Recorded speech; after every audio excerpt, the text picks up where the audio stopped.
Sir police ने किलाबंदी कर दी है, जहाँ जहाँ धरने स्थल चल रहे हैं चारों तरफ से बड़ी बड़ी बैरिकेडिंग लगा दिए हैं, कटीले तार लगा दिए गए हैं, नुकीले लोहे की कीलें लगाई जा रही है रोडों में खोद खोद कर। कैसे देख रहे हो, क्या है मंशा प्रशासन की? मुझे तो ऐसा लग रहा है जैसे यहाँ पाकिस्तान है वहाँ इंडिया है। अरे इतनी अगर किलाबंदी है, अगर अरुणाचल प्रदेश की बॉर्डर पे करते तो जो चीनी सैनिक हैं जिन्होंने 101 मकान बना के गाँव बसा लिया देश में, वो तो नहीं होता। पेंगिंग झील पे जो हमारे 20 रेजिमेंट शहीद हुए, बिहार रेजिमेंट में बिहार का रहने वाला हूँ, वो तो हमारे जवान शहीद नहीं होते। इन्होंने किलाबंदी किसान की आवाज़ को दबाने का काम किया। इन्हें डर है कि किसान सड़क पर ना आ जाए, किसान इनके खिलाफ। इन्होंने देश में ऐसा, आप ये बताइए कि जिस तरीके से उन्होंने बैरिकेडिंग लगाने का काम किया है, किसान इस रोड पे बैठा है, इन्होंने इस सड़क को भी बंद करने का काम किया है। कल मैं दिल्ली घूम रहा था, दिल्ली में इन्होंने जगह जगह जाम लगाने का काम किया ताकि जनता के मन में किसानों के प्रति रोष है कि किसानों की वजह से दिल्ली में जाम लग रहा है, जबकि ऐसा कुछ नहीं है। मैं आपके चैनल के माध्यम से बताना चाहूँगा कि जो सरकार है, सरकार किसी भी तरीके से जनता किसानों को लगातार इन्होंने, जब से हमारा आंदोलन चल रहा है, बदनाम करने का काम करे। जो इतनी बड़ी बड़ी जो कीलें हैं ये नहीं रोक सकती, क्योंकि हम हौसले से जी रहे हैं, संसाधनों से नहीं जी रहे। 26 तारीख की घटना से डरी हुई है प्रशासन। देखिए 26 तारीख की घटना से तो प्रशासन डरी है, लेकिन हम भी सचेत हैं। 26 तारीख को जो घटना हुई थी, 26 तारीख को हमारा ट्रैक्टर परेड हुआ शांतिपूर्ण तरीके से। भाजपा के लोग आए, इन्होंने दंगा करवाने का काम किया। इन्होंने सिद्धू को पकड़ते पकड़ते, दीप को पकड़ते पकड़ते इन्होंने मनदीप को पकड़ लिया, जो सच्चाई दिखाने का काम कर रहा है। 6 तारीख को भी हमारा चक्का जाम करने का, हमारा जैसा हमारे आंदोलनकारी जो नेताओं ने बताया, हम चक्का जाम करेंगे 12 से 3 बजे तक। जी बिल्कुल, पूरे देश की तहसील में चक्का जाम करने का काम करेगी किसान जी। तो उससे क्या दबाव बनेगा सर? बिल्कुल दबाव बनेगा। हमारे नेता ने तो भी कहा जरूरत पड़े तो 4 लाख ट्रैक्टर दिल्ली में दौड़े थे, जरूरत पड़े तो 40 लाख ट्रैक्टर भी दौड़ेंगे। और जब तक बिल वापसी नहीं हुई, किसान घर वापसी नहीं हुई, सरकार को बात समझ में आ गई और सरकार के गोटे फेल हो गए, इसलिए सरकार बात करने के लिए तैयार हो रही है दोबारा। गोटे फेल हो रहे हैं, आजमा रही है सरकार। किसको? किसानों को क्या आजमाएगी? अब देख रहे इतने किसान लोग बैठे हैं आज उत्तर प्रदेश के हर जिले में, हर जनपद में मीटिंग होने काम करे। हरियाणा, पंजाब, बिहार में, खुद बिहार का रहने वाला हूँ मैं, 1.5 महीने से हूँ यहाँ पे। हर देश का, हर जगह का किसान। पहले क्या होता था, पहले अगर मध्य प्रदेश के किसानों पे गोली चलती थी तो हरियाणा का किसान शांत बैठता था, राजस्थान का किसान पिटता था तो पंजाब का किसान शांत बैठता था, बिहार का किसान पिटता था तो उत्तर प्रदेश का किसान शांत रहता था। लेकिन आज हर वर्ग का किसान, हर प्रांत का किसान, हर राज्य का किसान, हर शहर का किसान एक साथ खड़ा है अपनी लड़ाई लड़ने के लिए। अगर आज एक किसी किसान का खून गिरेगा, पसीना गिरेगा, तो दूसरे जगह किसान का खून गिरने का काम करेगा। आंदोलन वापस भी तो ले रहे हैं ना। अब वो सब आ गए, वो जो वापस ले रहे सब आ गए, जिन्होंने ले लिया वो उनके लोग हैं। आप देख रहे हैं जो जिंदा है, जिनकी ज़मीर जिंदा है, वो आज इस आंदोलन में भाग लेके खड़े हैं। ये नस्ल और फसल की लड़ाई है, जिसका ईमान बचेगा वो लड़ने का काम कर रहा है। 69 दिन हो गए इस आंदोलन को चलते हुए, लेकिन सरकार तो अभी पीछे नहीं हट रही है। सरकार तो कह रही है हमारे पास जो ऑफर हमने दे दिया आपको, इससे आगे हम नहीं बढ़ेंगे। देखिए साहब, कुत्ते की पूंछ में कितना भी घी लगा लें वो टेढ़ा का टेढ़ा ही रहेगा, समझ रहे हैं आप। और दिन कितने भी हो जाए, 69 दिन क्या, किसान तो यहाँ 2024 तक बैठेगा। सरकार बदल जाएगी, किसान नहीं बदलेगा जब तक बिल वापसी नहीं होगी। कुत्ते की पूंछ है सरकार। अब आप जो समझ लें, मैंने एक उदाहरण दिया, कुत्ते की पूंछ में कितना भी घी लगा लो सीधा नहीं हो सकता, समझ रहे हैं। हम बातचीत करने वाले लोग हैं, हम गांधीवादी व्यवस्था को मानने वाले लोग हैं, हम गांधीवादी लोग हैं। हम लगातार इतने दिन से शांतिपूर्ण तरीके से बैठे हैं, बैठे रहेंगे। हमारे 175 से ज़्यादा किसान शहीद हो गए, फिर भी हम शांतिपूर्ण तरीके से बैठे, लेकिन देश के प्रधानमंत्री को इससे कोई फर्क नहीं पड़ रहा। आज के लिए तो सरकार कह रही है, तो हम बातचीत करने के लिए हम भी तो तैयार हैं, हम भी तो बात कर रहे हैं। हम भी तो जितनी बार सरकार ने बुलाया उतनी बार उनके पास गए हैं। सरकार हमारे पास नहीं है, लेकिन किसान बातचीत में भरोसा रखता है, इसलिए किसान के सरकार के पास गया है। आप ये बताइए कि हमारे इतने किसान शहीद हो गए, लेकिन प्रधानमंत्री जी को कोई फर्क नहीं पड़ा है। नवाज शरीफ सरकार करे, किसानों ने हट बांध रखी है कि कानून ही वापस होने। साहब, ये फसल और नस्ल की लड़ाई है, जो जिंदा और जमीर वाले लोग लड़ रहे हैं। अगर हम आज पीछे हट जाएंगे तो हमारी आने वाली नस्ल गूंगी और बहरी पैदा होगी साहब।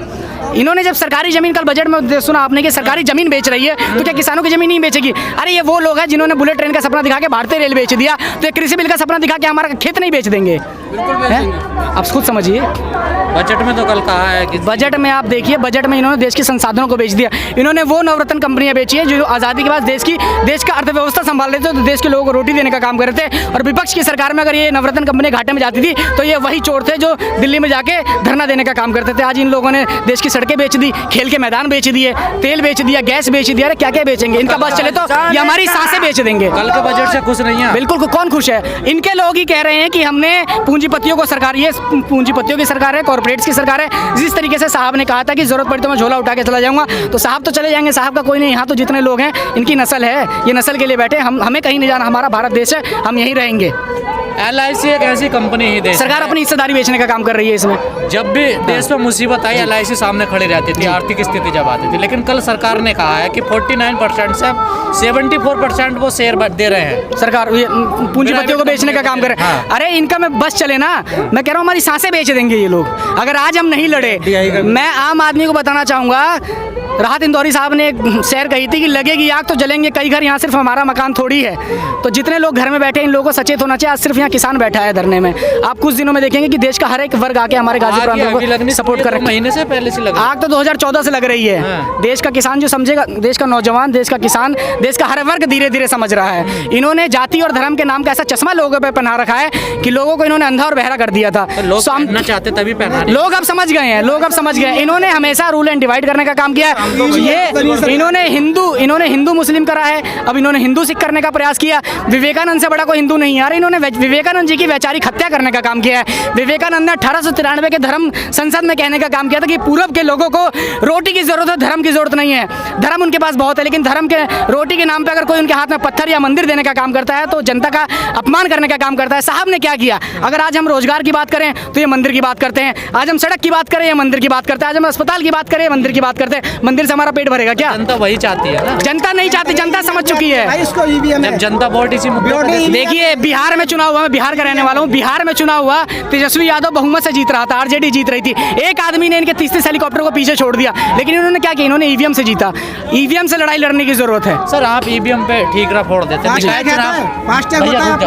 निकाय चुनाव तो बैलेट पेपर से होते हैं, वहाँ तो बीजेपी वहाँ भी जीत रही है। जीत नहीं रही। आप पंजाब में जाके देखिए कहाँ जीत रही है। बिहार में जाके देखिए, जो बैलेट पेपर से जो चुनाव था, जो टीचरों ने चुनाव दिया था बैलेट पेपर से, उन्होंने खुद बोला है कि हमने जो अपना वोट दिया है आरजेडी को दिया, लेकिन भाजपा जीत गई। उनके वोट को इन्होंने रद्द करने का काम किया बैलेट पेपर वालों को। कहाँ जीत गई? अरे इनकी सरकार ईवीएम बनाने का काम करे, जो ईवीएम के बारे में बोलता है उसे लोग बंद करने का काम करते हैं। मैं आपके चैनल के माध्यम से बताना चाहूंगा, जो 28 तारीख को यहाँ दंगा करवाने का काम किया इन लोगों ने, ये वही लोग थे जिन्होंने दिल्ली में दंगा करवाने का काम किया, ये वही लोग थे जिन्होंने जेएनयू में दंगा करवाने का काम किया। आपके चैनल के जो पत्रकार साथी है मनदीप पुनिया, जिसने एक्सपोज करने का काम किया, आज इन्होंने उसकी आवाज दमन करने का काम किया। जल्दी आपको भी पकड़ेंगे। कह रही है कि मनदीप पुनिया ने बदतमीजी करी पुलिस के साथ। बदतमीजी आपको भी ऐसे उठाएगी तो आपके बारे में भी पुलिस यही कहेगी। ये वो बेरहम लोग हैं, बेहुदा लोग हैं जो इनके खिलाफ आवाज उठाता है। पहले तो अपनी IT सेल और बिकाऊ मीडिया के द्वारा हमारा चरित्र हत्या करवाने का काम करते हैं, हमारे आंदोलन को बदनाम करने का काम करते हैं। और जो छोटे मीडिया, जो यूट्यूबर्स हैं, जो सच्चाई दिखाने का काम करते हैं, उनके चैनल बंद करवा देंगे, कभी उन पर बैन करवा देंगे तो कभी उन्हें जेल में बंद करने का काम करें। ये कमल की सरकार है जो कलम से डरती है। आपने 28 तारीख की अभी जिक्र किया। 28 तारीख को जो लोनी के विधायक हैं यहाँ से नंद किशोर गुर्जर, उन्होंने लेटर लिखा गृह मंत्री को और कहा कि इन आतंकवादियों को उठाओ, अगर नहीं हमें आदेश करो, हमारे लोग साथ है, हमारा समाज साथ है, हम उठा देते हैं। ये प्रतिनिधि, किसी प्रतिनिधि का ऐसा बयान होना चाहिए? अरे शर्म आनी चाहिए। पार्टी ने पता नहीं से रख क्यों रखा है, इसे निकाल देने चाहिए। ये वो लोग हैं जो मुंह में राम और दिल में नाथुराम रखते हैं। ये वो लोग हैं जो जुबान पे गंगा और दिल में दंगा करने वाले लोग हैं। ये दिखाते कुछ और हैं, करते कुछ और हैं। साहब इनके सारे लोग ऊपर से नीचे तक ऐसे मिले हुए हैं। और जो लोग यहाँ आए थे आंदोलन को खराब करने, अगर मीडिया चैनल या फोरेंसिक अगर कोई जांच हो तो सारे लोग वही पाए गए जाएंगे जिन्होंने दिल्ली में दंगा करने का काम किया था, जिन्होंने NRC और CAA में लोगों का खून बहाने का काम किया था। इन लोगों के खिलाफ कड़ी कार्रवाई करने की जरूरत है। आप कह रहे हैं दंगा बांटने वाले लोग हैं, मोदी जी तो कहते हैं सबका साथ सबका विकास, अब तो सबका विश्वास भी जोड़ दिया है। गोदरा कांड साहब याद है आपको? हजारों लोगों को काट दिया इन्होंने। अरे क्लीन चिट तो साहब सरकार आपकी मालिक, आपके सब क्लीन चिट मिल जाएगी। ये लोग यूपी के तो बाबा वो बाबा हैं जो कुर्सी पे बैठने से पहले सबसे पहले अपने आप को क्लीन चिट दे दिए। अपने मुकदमे तो इनके तुरंत खत्म हो जाते हैं। और जो साफ आदमी होते हैं उन्हें कहते हैं बदतमीजी कर रही है पुलिस के साथ, उन्हें जेल में बंद करने का काम करते हैं। कोई डर नहीं है कि मुझे भी बंद कर दें, मेरे ऊपर भी ये राजद्रोह का मुकदमा लगा दें। ये कुछ भी कर सकते हैं, इनके हाथ में पावर है।